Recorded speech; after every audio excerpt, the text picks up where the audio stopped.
المكتب التعاوني للدعوة والإرشاد وتوعية الجاليات بأبها.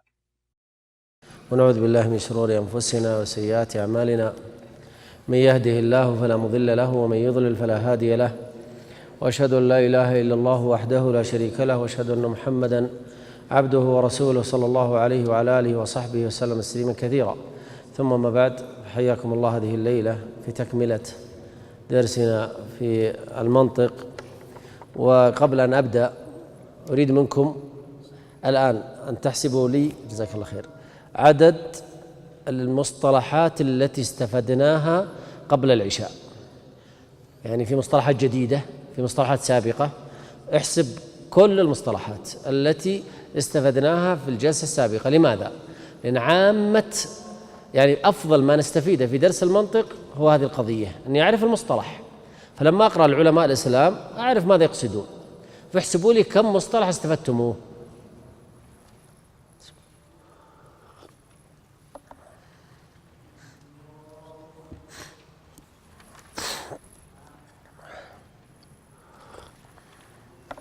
السبورة خلاص.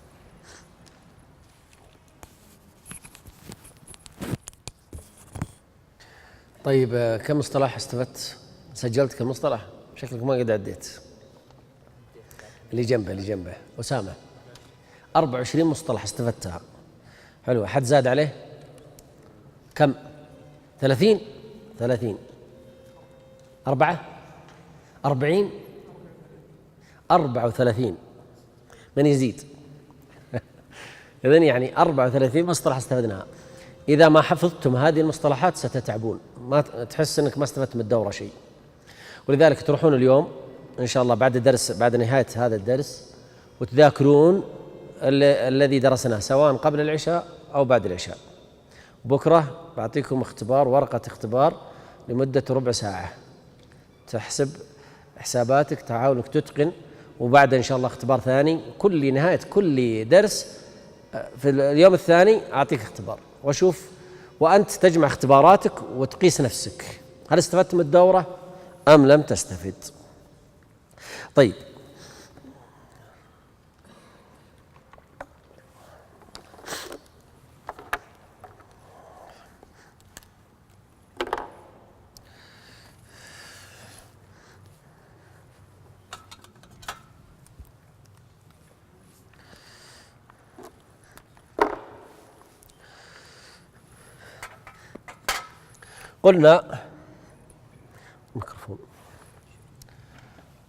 قلنا اللفظ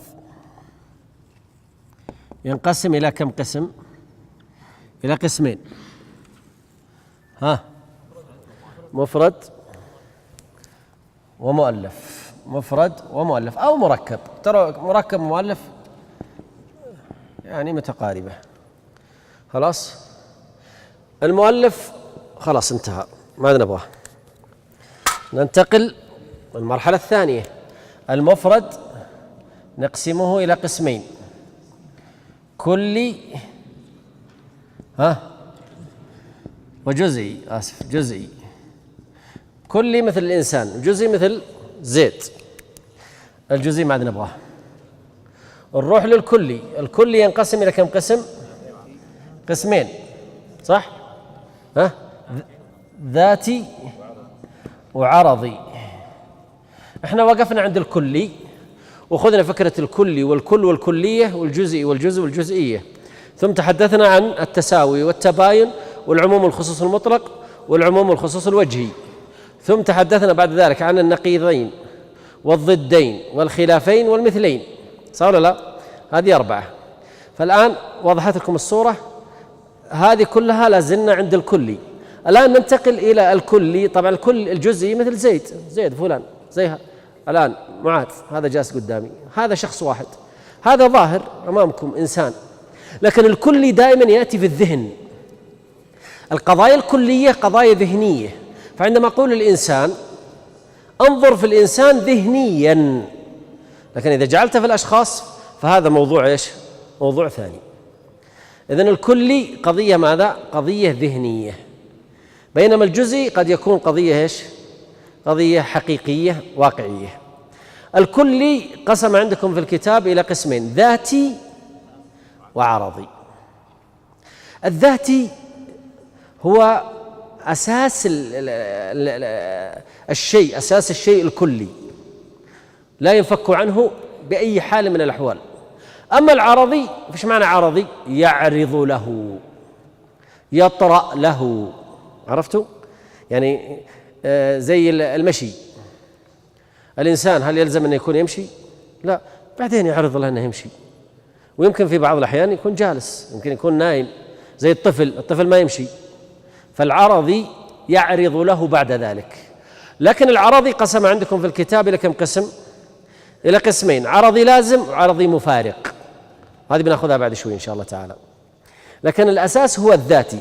الذاتي لا ينفك عن ماهية الشيء. يعني الماهية الشيء الإنسان هذه الماهية.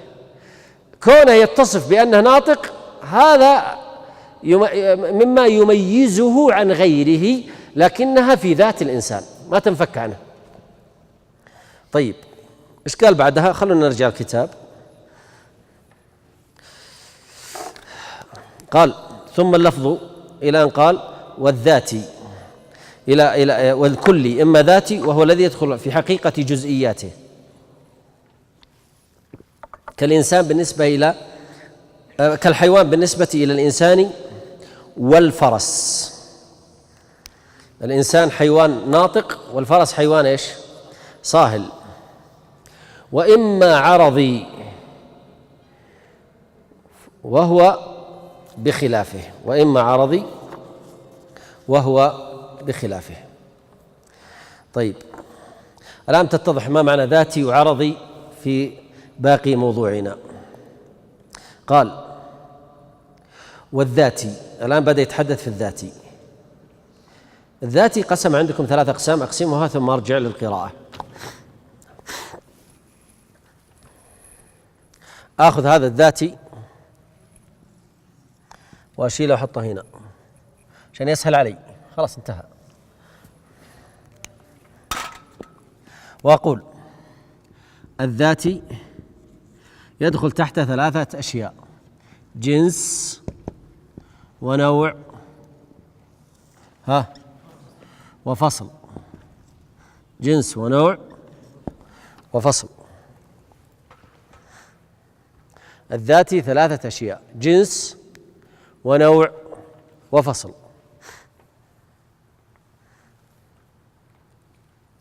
فمثلا أنا سأتحدث عن أحد الكليات. من هو؟ الإنسان. أنا سأتحدث عن أحد الكليات وهو نوع الإنسان. جنسه يعني اللي هو أحد أفراده الحيوان.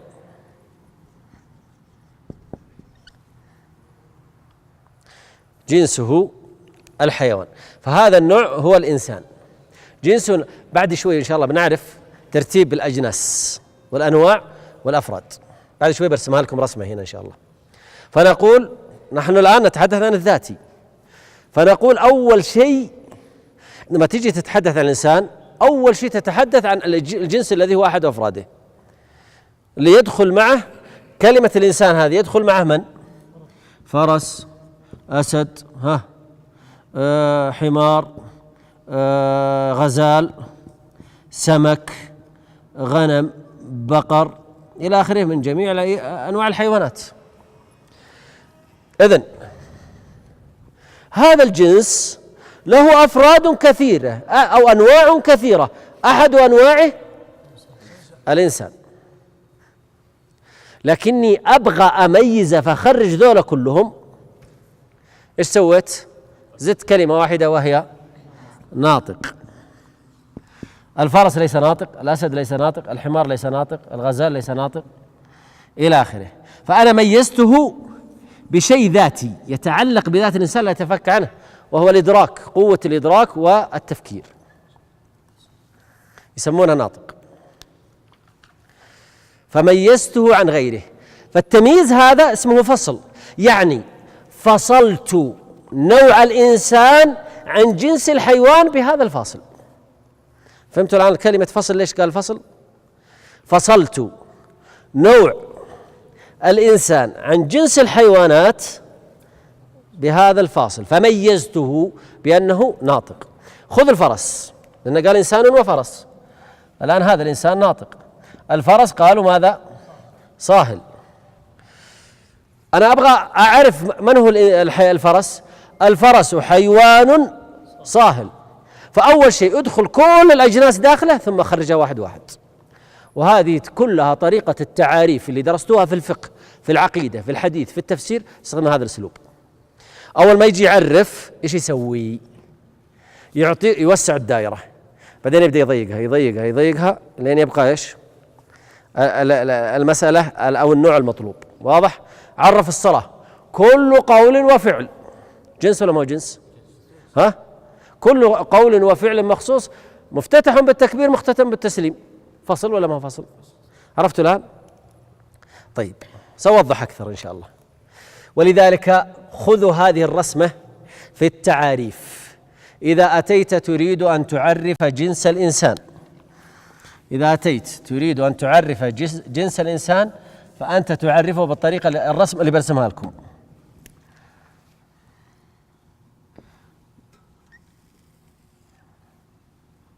خلوا لا أحد يكتب لي، أنا أخلص الرسمة عشان أرجع أشرب لي فنجان شاي وأنتوا إيش تكتبون.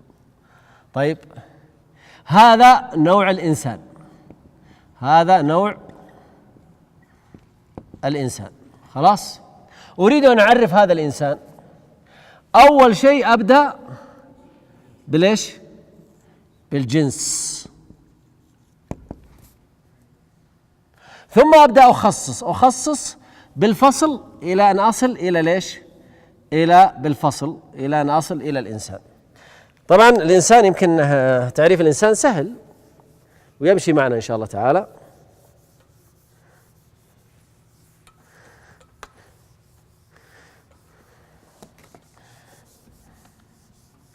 نحط على شكل سهم أحسن.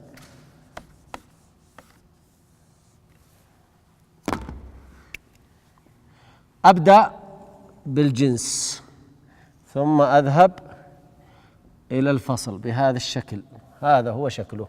فإذا أردت أن أعرف نوع الإنسان أبدأ أول شيء بالجنس، والجنس شو؟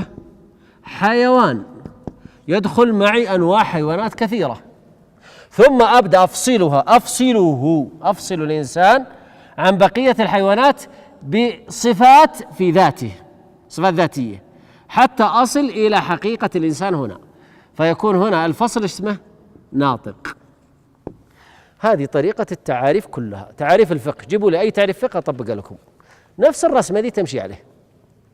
خذوا عرف الزنا.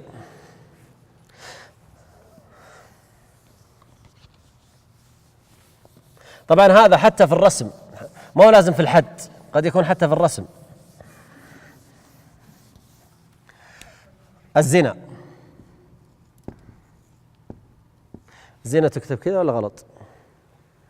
صح كذا ولا الصح الثانية؟ نسألكم نشوف. ما في رسم عثماني، أبغى رسم جماعتنا. عاطني إذا الحين خلي الرسم العثماني يجلس. الثاني الصح. طيب اللي يقول الثاني الصح ليه؟ ليش الثاني الصح؟ أكيد في سر. ليش الثاني الصح؟ أنت ترى الثاني الصح؟ ها؟ طيب إيش الصح؟ إذن الصح الأول. ها؟ الصح الأول. ها؟ الأول هو الصواب. ليش؟ لأننا إذا رجعناه إلى أصله زنى يزني فتكون بالياء، لكن هنا حاطينها بالألف، فهل هي صحيحة بالألف؟ نقول لا، الصح بالإيش؟ بالألف المقصورة وليست الألف الممدودة. بعض اللغات تقول الزنا وتزيد همزة، هذا موضوع آخر ليس موضوعنا. على كل حال ما علينا. قال الزنا كل وطء وقع على غير نكاح صحيح ولا شبهة نكاح ولا ملك يمين. خلاص نيجي نطبق على الرسمة.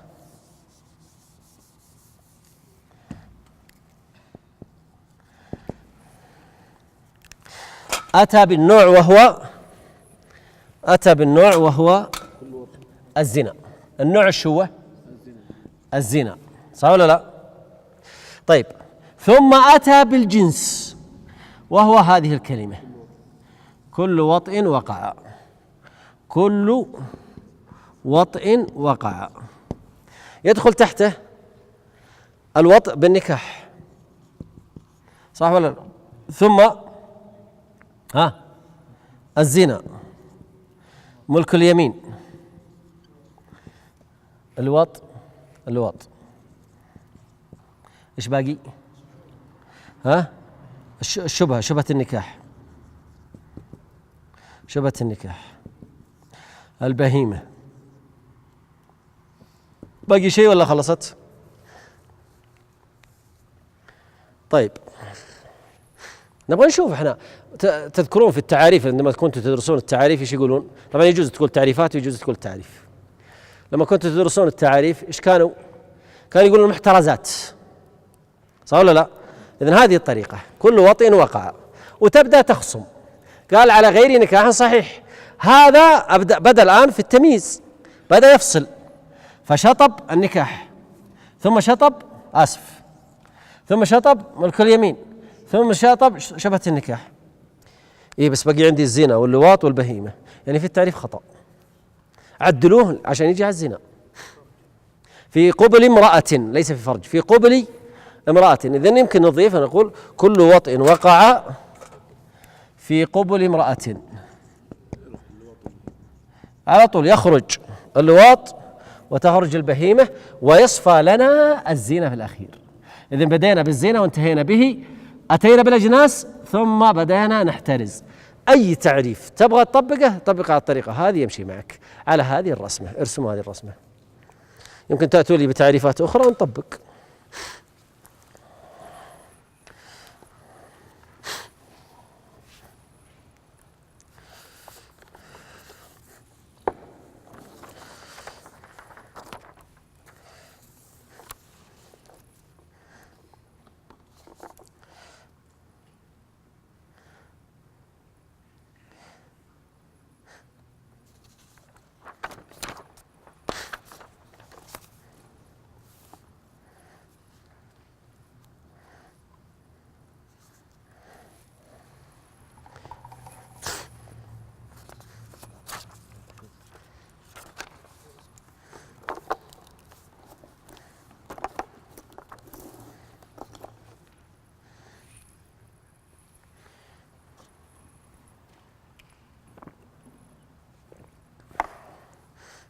بكرة بعطيكم تعاريف تطبقونها.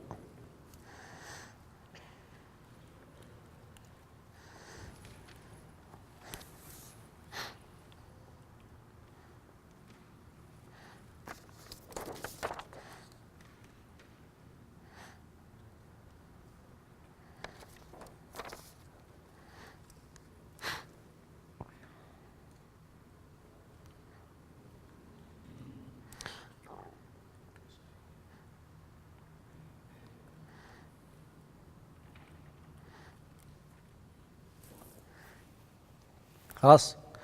طيب تنتبهوا معي. الآن ماذا يقول في الكتاب؟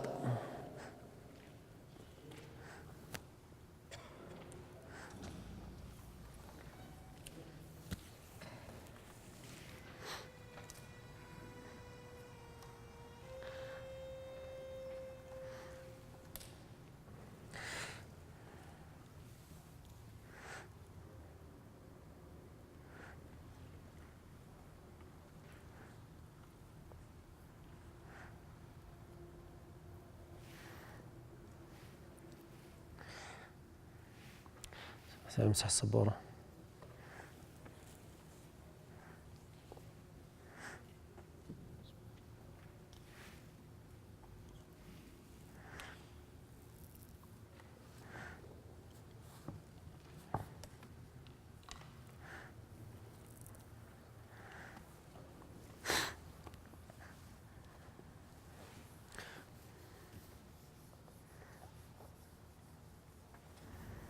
جزاك الله خير.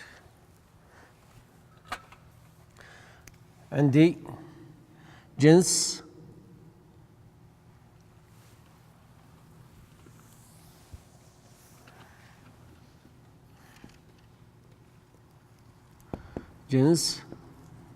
ونوع وفصل. هذا الذاتي. الآن حديثي في الذاتي، أنا ما جيت العرضي، لازلنا نتحدث في الذاتي. الذاتي، فنقول النوع هو نوع الإنسان. طيب، جنس الإنسان ايش هو؟ الحيوان. وفصله الناطق، فنعرف الإنسان حيوان ناطق. نحن وسعنا الدائرة، نبغى نعرف الآن الجنس. لما آتي إلى مجموعة الأنواع تعلمك إيش هو الجنس، فنأخذ مجموعة الأنواع. عندنا أول شيء الإنسان، الفرس، الأسد، زي ما قلنا الغنم، البقر، الطيور، يلا السمك إلى آخره. حيوانات كثيرة جدا، هذه كلها تكون جنس واحد وهو جنس الحيوان. نأتي إلى الإنسان فقط، أنا بختار الإنسان فقط، وهم زيد، بكر، عمر، قلت لكم خالد، محمد، عبد الله إلى آخره. خلاص؟ إذن مجموع الحيوان، الإنسان وغيره داخله في الحيوان، زيد وبكر وعمر وخالد داخله في الإنسان. طيب ما الفرق؟ ننظر الآن، هل حقيقة الإنسان مثل حقيقة الفرس؟ مختلفة؟ والأسد مختلفة، الغنم مختلفة إلى آخره. خلاص؟ هذه مجموعة الأنواع هذه مختلفة في حقيقتها، في ماهيتها، فكل واحد له تعريف خاص به يجمعه جنس واحد وهو الحيوان. لكن زيد إنسان، وبكر إنسان، وعمر إنسان إلى آخره، تجد أنها متساوية في الحقيقة. يعني لو جبت زيد وبكر وعمر تجدهم متشابهون في أشياء كثيرة جدا، بخلاف لما تجيني مثلا بالإنسان والفرس والسمك ما في مقارنة، والطير. فهنا تختلف حقائق هذه، أما هذه تتفق حقائقها. واضح الفكرة؟ فإذا كان الجنس لابد أن تكون حقائق أفراده مختلفة، وإذا كان نوع تكون حقائق أفراده إيش؟ متقاربة. خلاص؟ هذا في الظاهر، في الغالب. اسمع شو يقول، تابع معي الكتاب. قال أين وصلنا؟ والذاتي، لقيتوها؟ إما مقول في جواب ما هو بحسب الشركة والخصوصية معا. خلاص؟ آسف قفزت. والذاتي إما مقول في جواب ما هو بحسب الشركة المحضة، كالحيوان بالنسبة إلى الإنسان والفرس، وهو الجنس. حطوا على الجنس دائرة. ويرسم بأنه كلي مقول على كثيرين مختلفين بالحقائق في جواب ما هو قولا ذاتيا. قولا ذاتيا يقصد الفصل. ويرسم بأنه كلي مقول على كثيرين مختلفين بالحقائق، فحقيقة الفرس غير حقيقة الأسد غير حقيقة الإنسان، حتى في ظاهره وحجمه وغيرها، في جواب ما هو قولا ذاتيا. خلاص عرفنا الجنس. إذن الجنس ايش يفرق عن النوع فيه؟ أن الجنس في حقائق مختلفة، النوع في حقيقة واحدة. اسمع معي. وإما مقول في جواب ما هو بحسب الشركة والخصوصية معا، كالإنسان بالنسبة إلى عمرو وزيد، وهو النوع. النوع يرسم، حطوا على النوع دائرة. يرسم، ايش معنى يرسم؟ يعرف. عرفت ايش معنى يرسم؟ يعني يعرف، بس تعريف باللازم، تعريف رسمي وليس تعريف ايش؟ الحد. اصلا الحد لا تكاد ان تجد مثال واحد على الحد صحيح، لا تكاد ان تجد. يعني من اصعب الاشياء في الدنيا التعريف بالحد، لان الفصل لابد ان يكون في الذات، في الماهيه. هذا ما صعب جدا، وحاولت أني أجد أمثلة ما وجدت، ورجعت الكتب ما وجدت، وشيخ الإسلام له رأي يقول ما في حد أصلا.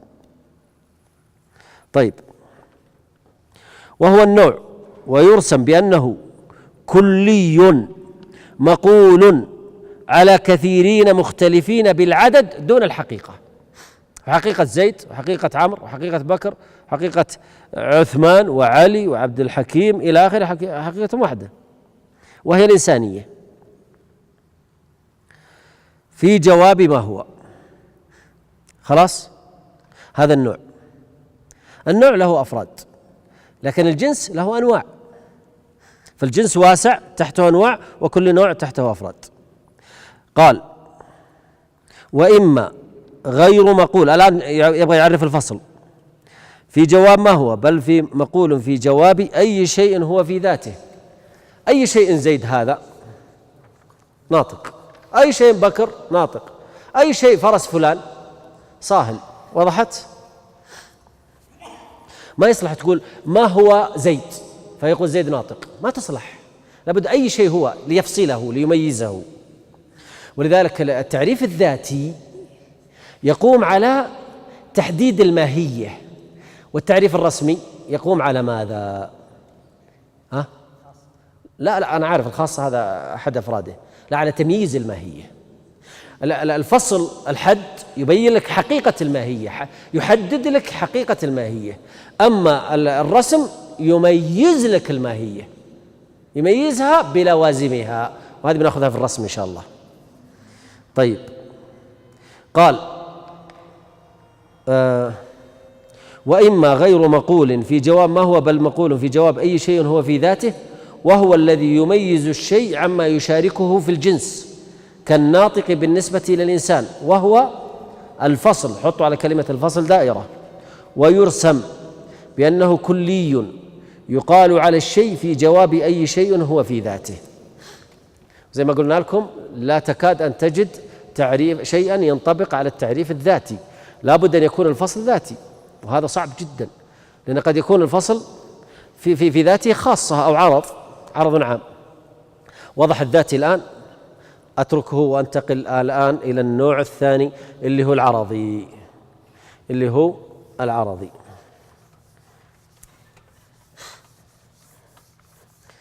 وأشطب هذه واكتب بدلها العرضي. امسك يا شيخ.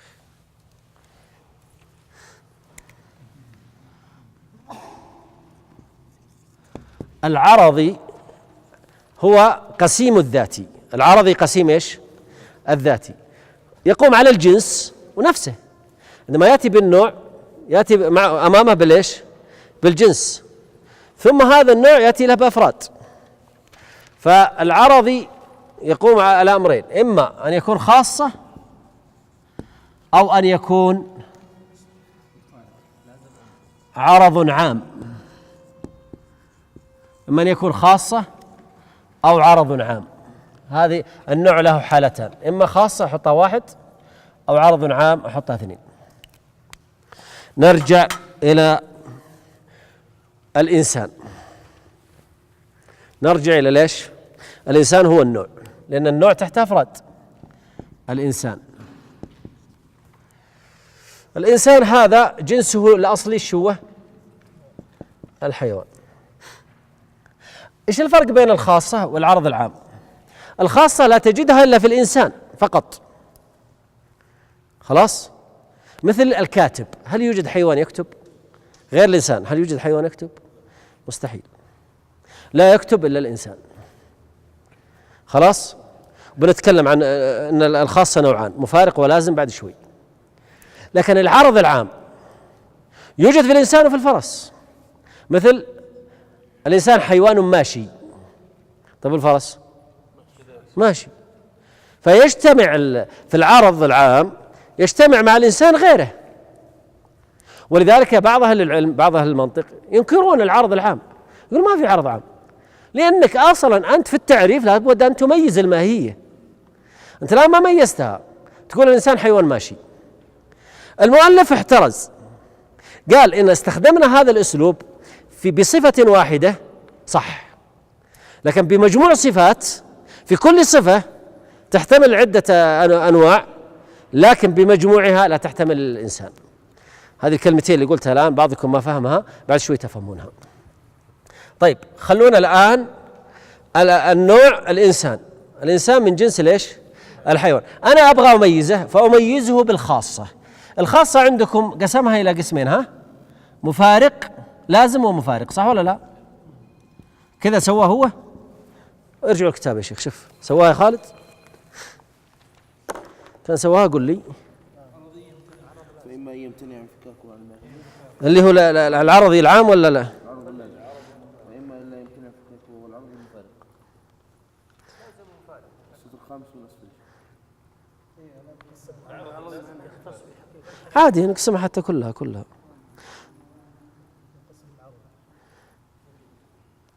لا العرض العام يا شيخ، العرض غير العرضي. شوفوا ترى هذه غير هذه، انتبهوا لهذه، هذه العرضي وهذا العرض، ولا والخاصة قسمها.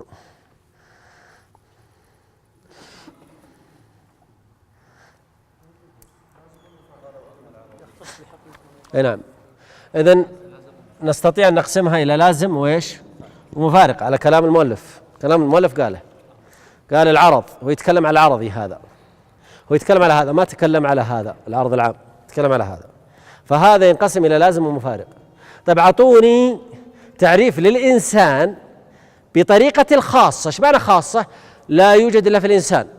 لكن ما معنى عرضي؟ ما معنى عرضي؟ يعني يعرض له، يطرأ له، وليس في ذاته، ليس أحد أفراده الأصل. وذلك لا تشغلوا أنفسكم أبدا بالحد. الحد جنس وفصل، لا نشغل أنفسنا كثيرا بها لأن أمثلتها نادرة بل ضعيفة. خلونا في هذا اللي الكلام كله فيه. الحيوان الإنسان حيوان ضاحك. أيوة. متى يكون لازم ومتى يكون مفارق؟ إن كان بالقوة وإن كان بالفعل.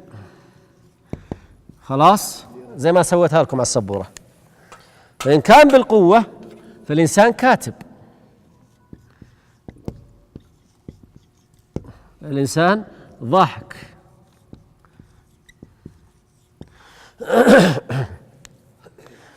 إذا الإنسان كاتب بالقوة هذا يعتبر إيش؟ خاصة لازمة لا تنفك. وضحت الآن؟ وإن كانت بالفعل فهذا خاص مفارق أو خاصة مفارق. كيف؟ ما في ناس ما يعرفون يكتبون كثير، ملايين البشر ما يعرف يكتب، لكن بالقوة يعرف يكتب. إيش معنى بالقوة؟ إيش معنى بالفعل؟ بالقوة عنده قابلية للكتابة، عنده قابلية للتعلم ليكتب، هذه اسمها بالقوة. عنده إمكانية الكتابة تسمى بالقوة. فمثلا أنا أمامكم واقف، أنا ضحك بالقوة، وإذا ضحكت وابتسمت فأنا ضحك بالإيش؟ بالفعل. فهمتوا الفرق بين القوة والفعل؟ الإنسان كاتب بالقوة، الآن أنا كاتب بالقوة، وأنا الآن كاتب بالإيش؟ بالفعل. عرفتوا الآن الفرق؟ فأنا كاتب بالفعل هذا مفارق، يوم أكتب يوم ما أكتب، ساعة أكتب وساعة ما أكتب. أما كاتب بالقوة فعندي إمكانية الكتابة، فهي لازم. إذن هذه الخاصة قد تكون لازم، وهذه دائما تكون فيه بالقوة، وقد تكون مفارق، وهذه عندما تكون بالفعل. فنقول الإنسان حيوان كاتب. لكن الكتابة هل هي في ذات الإنسان أم أنها شيء يعرض للإنسان؟ شيء يعرض للإنسان، فلذلك جعلت من باب الرسم. من باب إيش؟ الرسم، من باب العرضي، زي ما قلنا هنا من باب ليش؟ العرضي. ما هي في الذات، ما هي جوة الإنسان، ما هي في ذاته زي الحيوان. الإنسان حيوان ناطق. واضحة هذه الفكرة؟ ناتي إلى العرض العام. أنا ما بشرح العرض العام الآن حتى نقرأ الموجود عندكم في الكتاب. نعم. هل نقدر نقول يا شيخ أن المفارق لا يمكن أن يكون حتى يكون لازم؟ إيه، هو المفارق طبعا لازم. زي صفات الله، من صفات الله المحبة، صفة فعلية ولا ما هي فعلية؟ تفضل، صفة فعلية صح ولا لا؟ لكن هذه أو الضحك من صفات الله ولا ما من صفات الله؟ لكن بالقوة الله عز وجل عنده إمكانية تعتبر لازم، إمكانية الضحك، الكلام إلى آخره.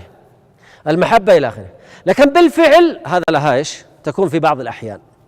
في صفات الله عز وجل من صفات الله مثلا الكلام، من صفات الله عز وجل الضحك، من صفات الله الفرح. خلاص؟ فتكون بالقوة هذه لازم، تكون بالفعل هذه مفارق. فلذلك كل صفة فعلية هي صفة ذاتية. ذاتية بإيش؟ بالقوة، وفعلية عند الفعل. واضح الفرق؟ لا العكسي ما تجي.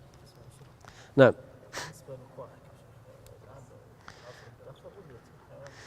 تضحك إيه صح. لذلك احنا نكتبها عشان المناطق، ولا وجدت بعض الحيوانات جابوها وهي تضحك صح؟ ها؟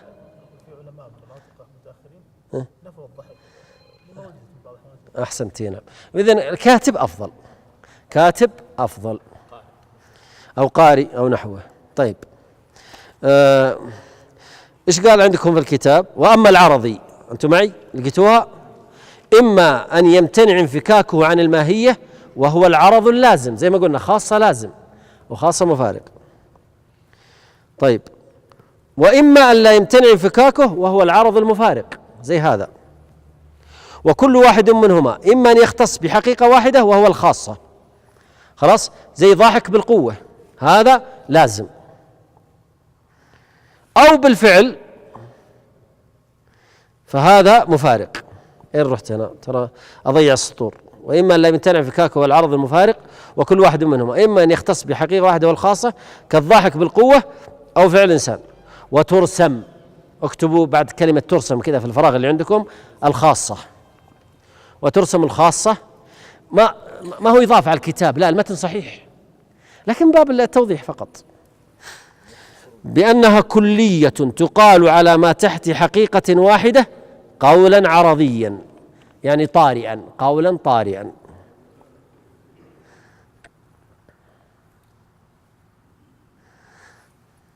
طيب العرض العام كيف قسمناه؟ الأسود الأسود. العرض العام لازم ومفارق، ونقسمها هنا أيضا. واللازم يكون بالقوة، والمفارق بالفعل. الإنسان حيوان ماشي. شو القلم اللي استخدمناه؟ أحمر. الإنسان حيوان ماشي. الإنسان زي ما قال المؤلف عندكم في الكتاب حيوان متنفس. الإنسان حيوان ماشي متنفس. طبقوا. الإنسان حيوان ماشي بالقوة حتى لو كان جالس، فهذا لازم ولا مفارق؟ لازم. الإنسان حيوان متنفس بالقوة لازم ولا مفارق؟ لازم. طيب الإنسان حيوان ماشي بالفعل، هذا مفارق لأنه يمشي أحيانا ويجلس أحيانا. متنفس يمكن يحبس نفسه لو ثواني فيعتبر ايش؟ مفارق. خلاص. لكنك لو نظرت إلى الفرق بين الخاصة والعرض العام ايش تجد؟ طالعوا فيها السبورة. تجد أن الخاصة لا تكون إلا للإنسان، أما العرض العام فيدخل معه الفرس والأسد وبقية الحيوانات، فهي ماشي ومتنفس. ولذلك أقول لكم يعني حقيقة العرض العام عليه إشكال كبير. نعم. الخاصة تميز الإنسان عن غيره، لكن العرض العام ما يميز الإنسان عن غيره فيكون في خلل. طيب لكن المؤلف راح جالنا بأمثلة جيدة. قال وترسم بأنها كلية تقال على ما تحت حقيقة واحدة قولا عرضيا، وإما أن يعم حقائق فوق واحدة وهو العرض العام كالمتنفس بالقوة والفعل بالنسبة للإنسان وغيره من الحيوانات. ويرسم بأنه كلي يقال على ما تحت حقائق مختلفة قولا عرضيا. الصفحة الثانية القول الشارح. باقي ربع ساعة وأوقف. قلت الإخوان ساعة بعد العشاء، هذه إذا قصرنا يعني. خلاص. أبغى أبين لكم شيء. شفتوا كلمة القضايا فصلناها عن القول الشارح، صح ولا لا؟ إيش آخر سطر فيها؟ قال وهو الذي يتركب من عرضيات تختص جملته بحقيقة واحدة كقولنا في تعريف الإنسان. أنا في الصفحة الثانية في تعريف الإنسان أنه ماشي على قدميه. الآن في حيوانات تمشي على قدميها ولا لا؟ إذن خاصة العرض عام، عرض عام. خلونا نشوف تعريف العرض العام كيف عرف المؤلف كأنه والله أعلم إن نظرنا إلى كل وحدة لوحدها سنجدها في غيرها يشبهها، في المجموع ما في إلا الإنسان. فأنا أسجلها ماشي على قدميه. أعطني اللي بعدها هاي خالد. عريض الأظفار، بادي البشرة، مستقيم القامة، ضحاك بالطبع. شفت كلمة ضحاك بالطبع؟ لأن الحيوانات التي تضحك هذه بالتدريب، أما هذا بطبيعته يضحك بطبيعته، فاغر فمه يضحك على طول. طيب خلونا الآن ننظر. ماشي على قدميه، توجد حيوانات تمشي على قدميها، صح ولا لا؟ طيب عريض الأظفار، قد نجد حيوانات عريضة الأظفار. غالب الحيوانات لو فتشتوا تجدون أظفارها على طول كأنها مسمار، بينما الإنسان شوف كيف ظفر عريض في عرض. هنا بادي البشرة، قد نجد حيوان بادي البشرة. السمك مثلا ما نقدر نقول إنه إيش مخفي البشرة، كل الحيوانات عليها شعر، إلا الإنسان تجد إنه بادي ليش البشرة، جلد على طول بدون شعر، أو إذا وجد شعر فيكون قليل. مستقيم القامة هذه ما أعرف إلا الإنسان هو الوحيد الذي مستقيم القامة، ولذلك أقدر أضيفها للخاصة، أو نعم للخاصة، لأن الوحيد الذي يمشي هكذا وظهره مستقيم جذعه مستقيم هو الإنسان. في أي حيوان في الدنيا لابد فيه ميلة، ما تجد حيوان يمشي على رجليه أو على أربع إلا في ظهره ميلة، إلا الإنسان هو الوحيد المستقيم القامة. ولذلك الدراسات الحديثة في الرد على نظرية داروين كلها مبنية على هذه الجزئية. وجدنا واحدة امرأة في اسمها لاسي أو في إثيوبيا عمرها 4 مليون سنة، فوجدوها كيف عرفوا أنها إنسان؟ علشان مستقيمة ليش الظهر. فدائما دراساتهم هذا الغرب دراساتهم على هذه الجزئية. طيب على اعتبار أن قد يوجد ضحاك بالطبع، هذه تخص الإنسان. لو جيت المجموعها تخص الإنسان ولا ما تخص الإنسان؟ تخص الإنسان. فعندما تنظر كل واحدة لحالها تدخل في العرض العام، عندما تنظر في المجموع تخص الإنسان، وهذا اللي يقصده صاحب الايش المتن. طيب ننتقل الآن إلى القول الشارح اللي انتهى، اللي راح واضح ولا ما هو واضح؟ واضح لكم الآن الجنس والنوع والفصل في الذاتي، الجنس والنوع والخاصة والعرض العام في ليش؟ في العرضي. خلاص انتقل اللي بعدها. المفروض نحن نجيب أمثلة أخرى لكن يكفي هذا. الآن بدأنا درس جديد وهو القول الشارح. إيش معنى كلمة القول الشارح؟ هاي خالد التعريف. عند المناطق يسمونه القول الشارح، عند بقية علماء المسلمين وغير المسلمين يسمونه التعريف. عرفتوا ايش معنى القول الشارح؟ معناه التعريف. طيب الآن أنا عندي جنس ونوع وفصل وعندي خاصة وعرض عام، وأريد أن أعرف. كيف أعرف؟ صح الصبور يا معاذ.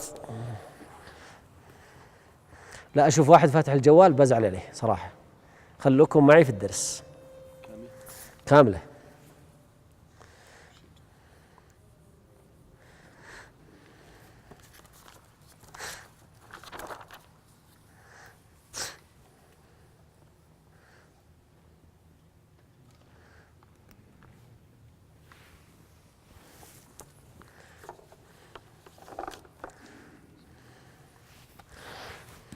إيش فائدة التعريف؟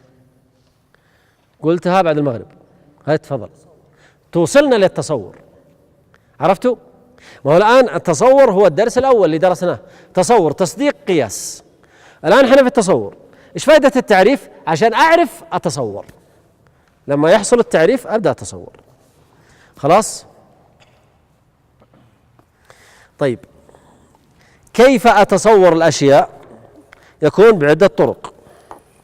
تصور الأشياء يكون التعريف أو القول الشارح يدخل تحته، أو التصور، بلاش نقول التصور أحسن. التصور يكون بعدة طرق. الطريقة الأولى الحد، الطريقة الثانية الرسم. وقف هنا واترك البقية بشوي. كيف أتصور الأشياء؟ إما بالحد وهذا مبني على الذاتيات، أو بالرسم وهذا مبني على العرضيات. خلاص؟ والعرضيات هو الواسع، هو اللي بيصير شغلنا كله فيه. وإذا درست الفقه والعقيدة وغيرها كل التعاريف مبنية على الرسم، ما فيه حد. خلاص؟ إذن عندي الحد مبني على الذاتيات، والرسم فيه 3 طرق أو 4 غيرها. أنت المثال، يمكن أنا أتصور الأشياء بالمثال. السلام عليك، أمثل مثل كذا. لو جبنا زي التنين، دائما نسمع التنين. طيب وش التنين؟ زي ايش؟ قالوا مثل الفيل مثلا، او مثل الاسد، او مثل، خلاص يعني مثلوا لك بامثله. ها تفضل. لا الانواع داخله في الحد والرسم. ايوه، التقسيم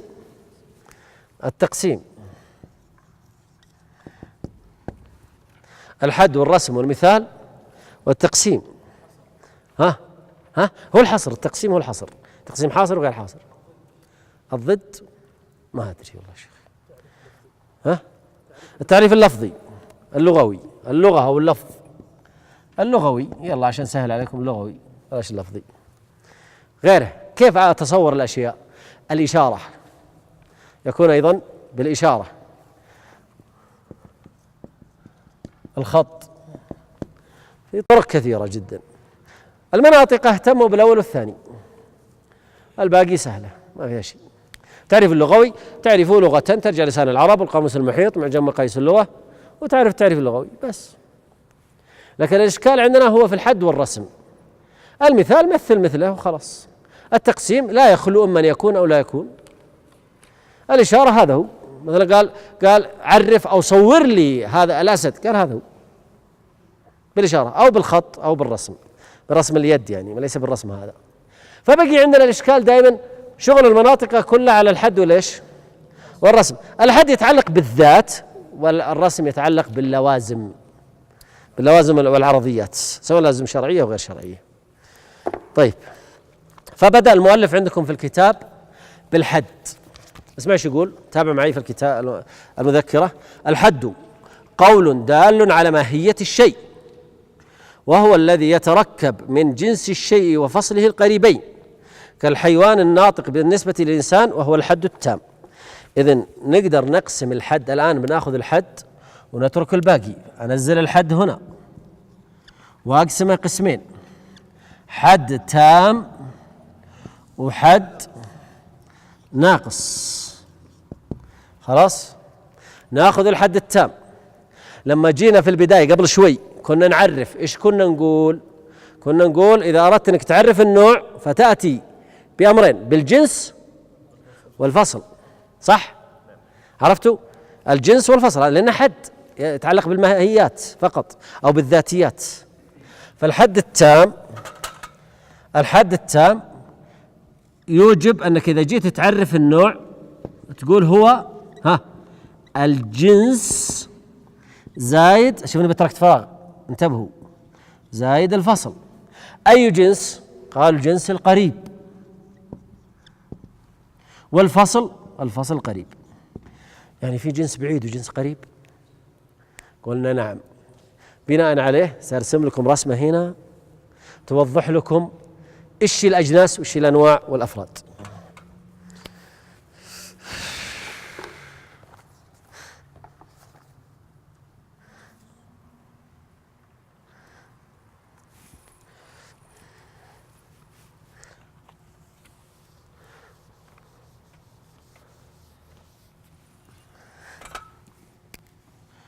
أول أبعد جنس هو المعلوم.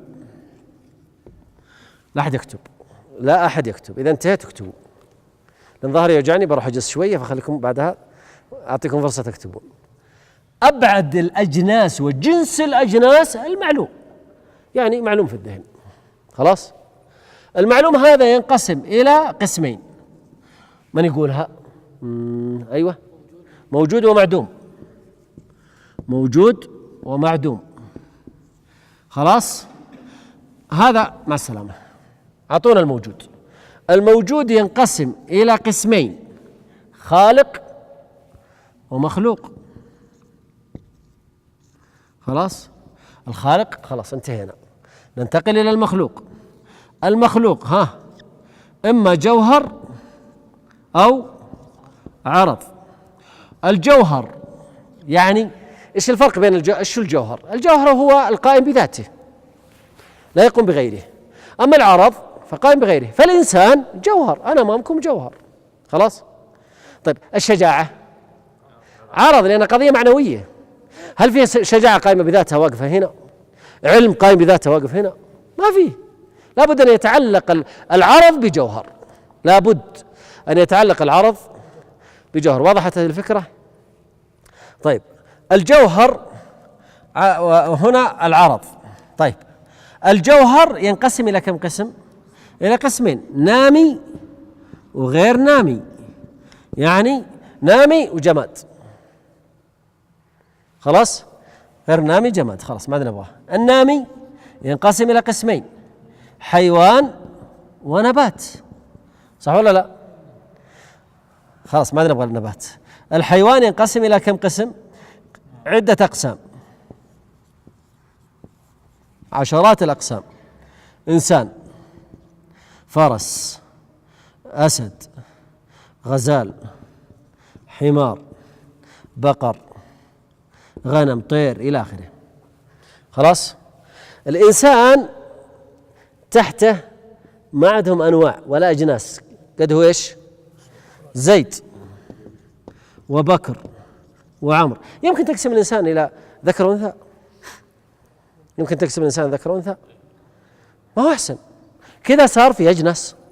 صح ولا خطأ؟ خطأ، ما يصلح. ليه؟ لأن حتى في الخيل ذكر وأنثى، في الأسد ذكر وأنثى، ما تصلح. هذا الجنس لابد أن يكون داخل تحت الحالة الوحدة. طيب فيبقى إلى الأفراد. لا، مجموع الأفراد تعطي نوع، ومجموع الأنواع يعطي إيش؟ جنس. طيب خلونا نرجع من البداية. اختار الجوهر. الجوهر يعتبر بالنسبة للنامي وغير النامي جنس. الجوهر يعتبر بالنسبة للنامي وغير النامي جنس، وبالنسبة للمخلوق نوع. المخلوق بالنسبة للموجود نوع، وبالنسبة للجوهر والعرض جنس. فهمت الفرق الآن؟ إذن نقول هذا جنس الأجناس المعلوم، وتحته نوعين: موجود ومعدوم. ثم ينقلب النوع إلى جنس تحت خالق ومخلوق، ثم نوع المخلوق ينقلب إلى جنس تحت جوهر وعرض، وهكذا. فهذه من هنا إلى هنا أجناس نسبية، أما هذا لا، جنس مطلق. عرفتوا؟ أجناس نسبية لأنها تحتمل تكون نوع وتحتمل تكون إيش؟ جنس، إلى أن تصل إلى نوع الأنواع أو ما عاد وراء حد، يعني خلاص اللي هو الفرد، الشخص الواحد. ارسموها الآن. يسمى الفصل القريب هذا الشيء؟ لا، أنا بأتي للفصل القريب شوي. هذه الرسمة مهمة جدا، غير موجودة في الكتاب، لم يذكرها المؤلف، لكن أيضا مهمة.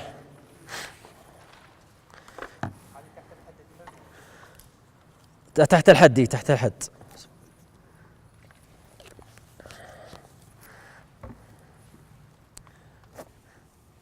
اللي ما يلحق يصورها. يلا، رزقنا ربي بذا الجوالات، صور وبعدين اطبعها في البيت.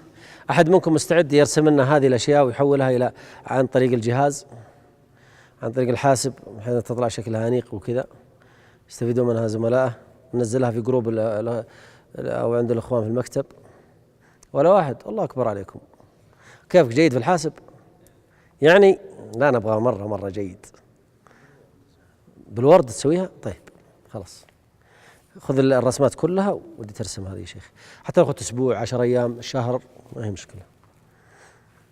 تتواصل مع المشايخ أنس أو أسامة أو الشيخ خالد.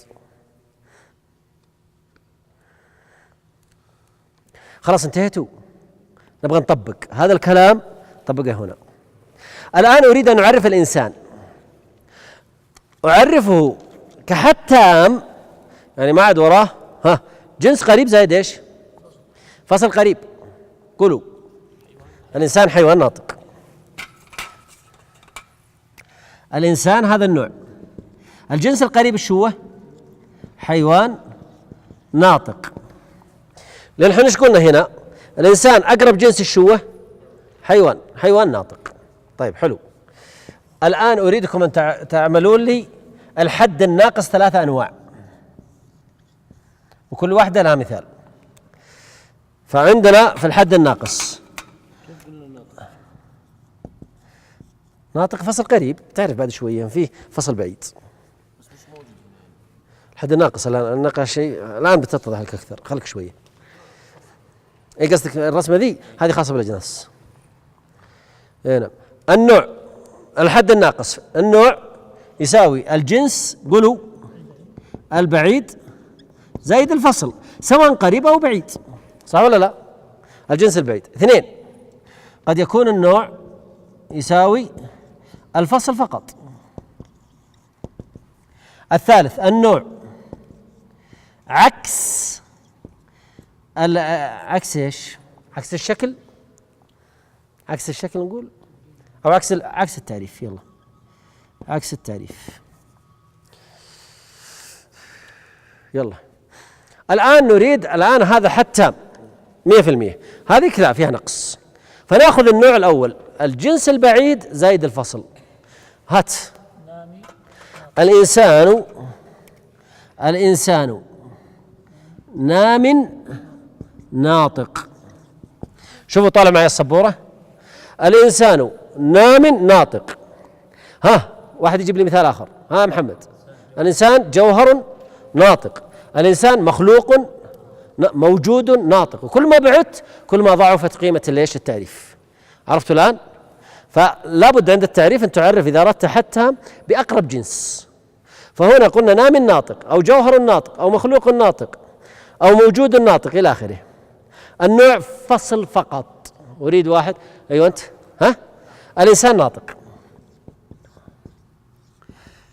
طيب لما حذفت الجنس ايش معناها؟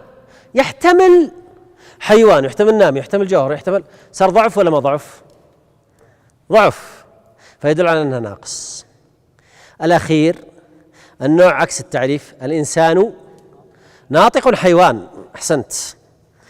الإنسان ناطق حيوان، فعكسنا، فقدمنا الفصل على الجنس، فقدمنا الفصل على ليش؟ على الجنس. هذا هو ليش؟ أنواع الحد، حد تام وحد ناقص.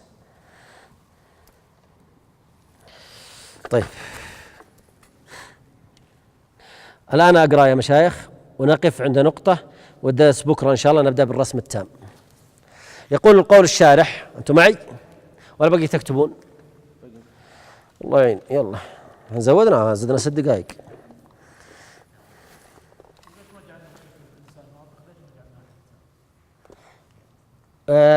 لما قلنا لما أتينا بالفصل فقط بقي عندي هنا محذوف مقدر، تعرف أن عموم المقتضي تعرفه، فيحتمل عندي حيوان، يحتمل نام، يحتمل جوهر، يحتمل، فأعطاه نوع من التضعيف. الاحتمالات هذه صنعت فيه تضعيف. اي نعم.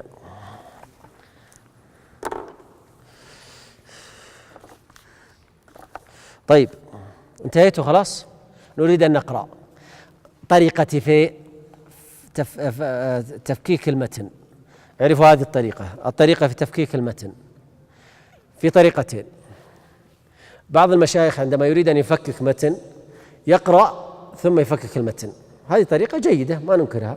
وفي طريقة ثانية أنك أول شيء تشرح وبعدين تقرأ المتن. ليه؟ لما قرأ الطالب المتن عند الشيخ ايش اللي حصل؟ ذهنك أنت كطالب ما يستوعب الفكرة، صح ولا لا؟ ثم الشيخ يشرح فتفهم كلام الشيخ ما عاد يرجع للمتن، خلاص مشى. الطريقة العكس اللي يستخدمها أني أبدأ أشرح وبعدين أقرأ المتن. إيش يحصل؟ تفهم المتن مباشرة ما تفهمه، خلاص ينفك معك كله، وكذا أريح لك من قضية يقرأ شيء أنت ما تفهمه ثم يشرح. طيب نقرأ. قال وهو الذي يتركب من جنس، من أول السطر، وهو الذي يتركب من جنس الشيء وفصله القريبين كالحيوان الناطق بالنسبة إلى الإنسان وهو الحد التام، فاصل قريب وجنس قريب.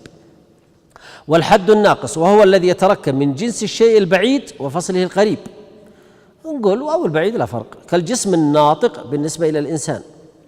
والرسم التام وهو الذي يتركب من جنس الشيء القريب. آسف، إلى هنا نقف. ذكر هو نوع واحد وأنا ذكرت لكم 3 أنواع. نقف هنا عند كلمة والرسم التام. الجسم، ترى أنا رسمتها هنا بس ضيعتها. نعم، هو الجوهر، هو الجوهر يا شيخ.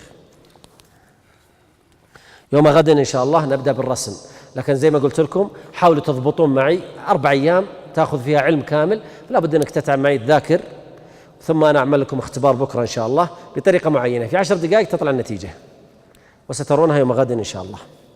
جزاكم الله خير، وصلى الله على نبينا محمد وعلى آله وصحبه أجمعين.